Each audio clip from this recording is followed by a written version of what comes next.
अस्सलाम वालेकुम नाज़रीन, आपको एक बड़ी खबर से आगाह करते चले। नज़ीर चौहान ने शहजाद अकबर से मुतल्लिक अपने बयान पर माफ़ी मांग ली है।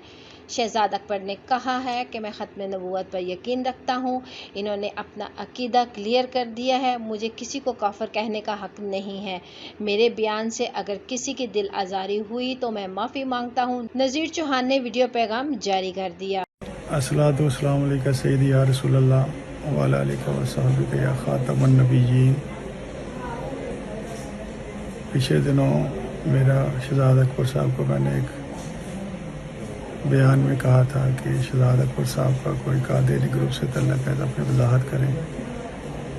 तो जो उनका बयान पहले भी आया है, अब दोबारा फिर आ गया है कि मैं ख़त्म नबूवत पर यकीन रखता हूँ और प्यारे करीम आका सल्लल्लाहु अलैहि वसल्लम को ख़ातमुन नबिय्यीन मानता हूँ।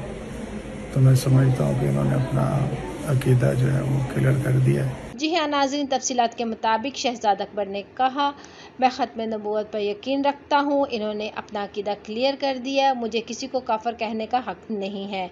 मेरे बयान से अगर किसी की दिल आज़ारी हुई तो मैं माफ़ी मांगता हूँ।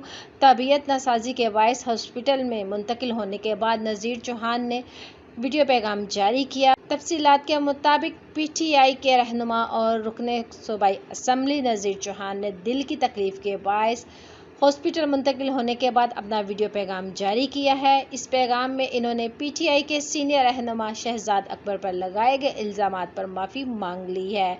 इन्होंने अपने पैगाम में कहा कि शहजाद अकबर साहब ने कहा है कि मैं ख़त्म नबूवत पर यकीन रखता हूँ। इन्होंने अपना अकीदा क्लियर कर दिया है। मैं किसी भी शख्स को काफिर नहीं कह सकता, मुझे इसका हक़ नहीं है। इन्होंने कहा कि अगर मेरे बयान से किसी की दिल आज़ारी हुई है तो मैं माफ़ी मांगता हूँ। नाज़रीन, इस खबर को लेकर अपनी राय का इज़हार नीचे कमेंट्स बॉक्स में ज़रूर करिएगा। वीडियो को लाइक करने के साथ साथ हमारे चैनल को भी सब्सक्राइब कर दीजिएगा ताकि लेटेस्ट अपडेट्स मिलती रहे।